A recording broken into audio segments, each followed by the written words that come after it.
com a devida proteção, distanciamento, duas advogadas, a Lisiane Gardi e a Andresa Edelin. Pensão por morte. Pensão por morte. Bom dia, Andresa, doutora Andresa. Bom dia, Luiz. Bom dia aos ouvintes também. Bom dia, doutora Lisiane Gardi. Bom dia a todos os ouvintes. Bom dia, Luiz. O que é pensão por morte? E quem tem direito, hein? Quem fala? O benefício de pensão, ele é um benefício pago pelo INSS para os dependentes de uma pessoa que contribuía ou estava trabalhando, que veio a óbito, tá? E quem que são esses dependentes? São os filhos menores de 21 anos, a esposa, a companheira, até mesmo questão de união estável, companheira, companheiro, esposo, esposa. Os filhos também maiores de 21 anos, mas que também têm uma invalidez, também têm direito a receber esse benefício por parte do INSS. Isso mesmo. Comprovando essa doença, recebe sim. Andresa, advogada Andresa, e quais são os requisitos para a concessão da pensão por morte, hein? Eu acho que é um assunto bem importante a gente tratar, né, Luiz? Porque a gente teve muitos óbitos em relação ao Covid agora. Muita gente teve entrada no INSS que perdeu marido, perdeu esposa. Então é um benefício que é interessante a gente esclarecer para as pessoas algumas dúvidas. Os requisitos mais importantes deles é que o falecido, no momento do óbito, tenha qualidade de segurado do INSS. O que é isso? Que ele esteja contribuindo como autônomo ou que ele esteja trabalhando com carteira assinada, para que os dependentes que fiquem aqui, né, os que a doutora Lisiane já falou, tenham direito a receber o benefício. Então essa é uma situação extremamente importante, que é a qualidade de segurado do INSS. E quais os documentos para prorrogar a qualidade de segurado e comprovar a situação de desemprego involuntário? Então é assim, ó. Se você está contribuindo com o INSS, você vem a óbito, você deixa o direito ao benefício para os seus dependentes. Se você parou de contribuir, existem algumas possibilidades de prorrogação dessa qualidade de segurado. É chamado período de graça. É um período que a pessoa ela não está contribuindo com o INSS, mas ela ainda mantém a proteção, ela mantém ainda o direito a deixar essa pensão. Então, se eu estou desempregado e eu venho a óbito por menos de 12 meses, eu mantenho a minha condição de segurado. Se eu já tenho mais de 120 contribuições com o INSS ao longo da minha vida, eu também tenho como prorrogar essa minha condição de segurado por 24 meses. Então, não é só estar contribuindo quando eu venho a óbito. Eu posso ter hipótese que eu prorrogo essa minha condição e também vou deixar o direito para os meus dependentes. Tá? Em caso de desemprego involuntário também, então eu não estou contribuindo com o INSS, mas eu consigo comprovar por meio de documentos, que acho que a doutora Andresa vai explicar exatamente quais esses documentos, que eu estava numa situação de desemprego involuntário, eu fui dispensado, não consegui arrumar um emprego, eu também vou deixar essa prorrogação na minha condição de segurado e eu também deixo o direito de pensão por morte para os meus dependentes. Então o assunto hoje aqui, gente, é pensão por morte. Por exemplo, doutora Andresa, se o falecido tinha direito à aposentadoria, falecido ou falecida, né? Mas ainda não havia requerido no INSS e não pagava mais o INSS quando faleceu. É uma situação bem interessante, porque a gente chama de direito adquirido. Eu faleci, né, não tinha solicitado o benefício ainda, mas a minha família tinha ciência de que eu já tinha completado o meu tempo de contribuição e eu já poderia, em vida, ter feito esse requerimento. Então, o que a família faz? Dá entrada no pedido, para que seja concedido a aposentadoria e posteriormente seja convertido em pensão por morte. Então existe essa possibilidade sim. Se o falecido ou a falecida já tinha direito antes de falecer ao benefício de aposentadoria ou um auxílio-doença também, no caso de comprovar a incapacidade, a família pode requerer esse benefício caso tenha os dependentes habilitados para isso, né? Tá.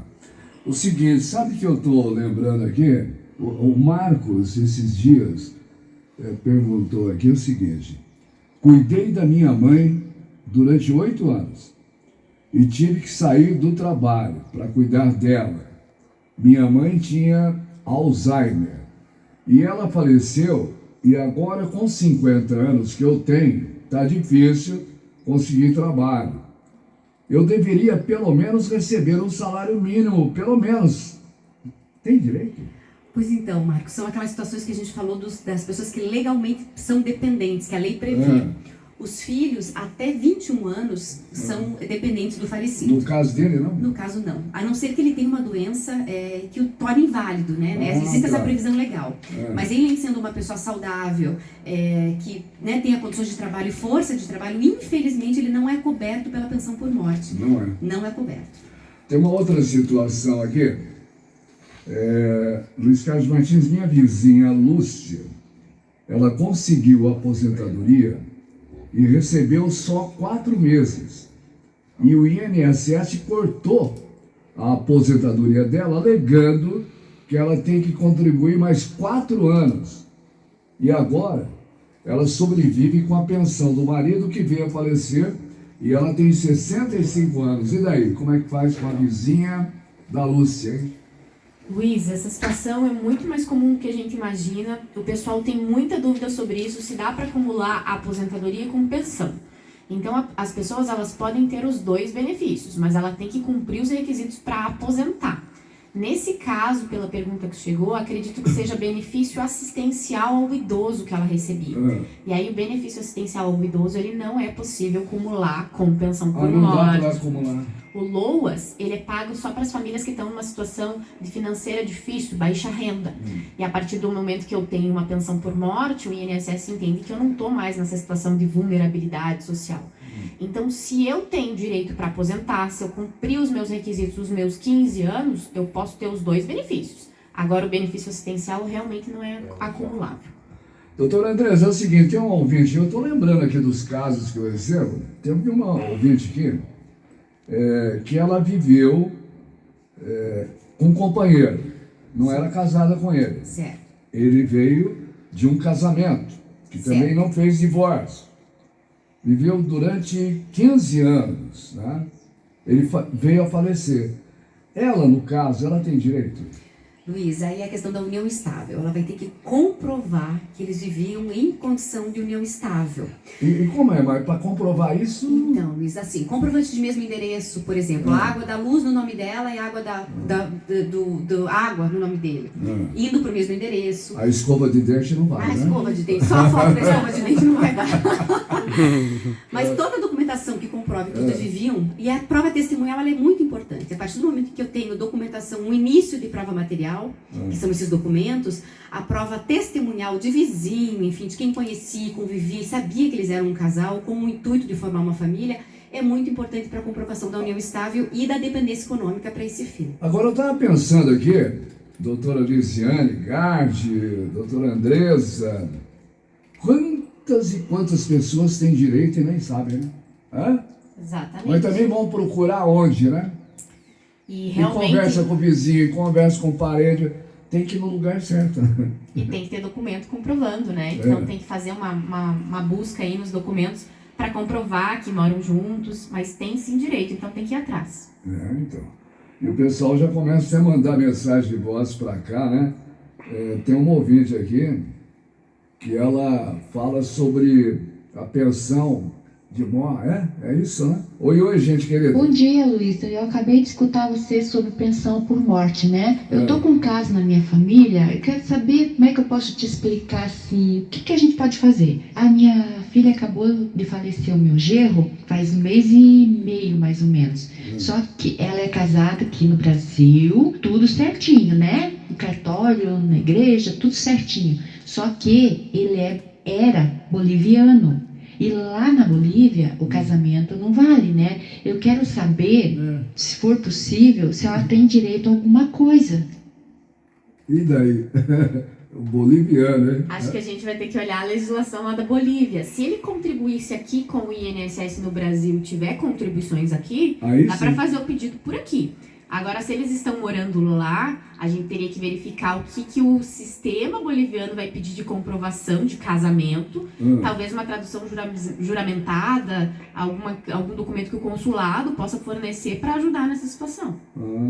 Tá. Mas se for aqui, se ele tiver contribuições no Brasil, ainda que boliviano tenha registro em carteira, tudo bem. É só acionar o INSS.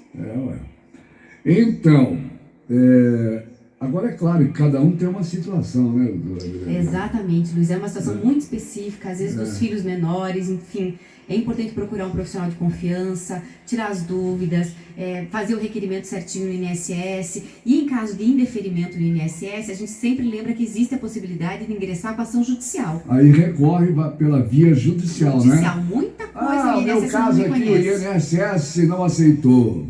Aí entra na justiça. Pode ser que tenha direito sim, e aí ingressa com ação judicial, onde vai ser feita audiência, vai ser ouvida a testemunha, enfim.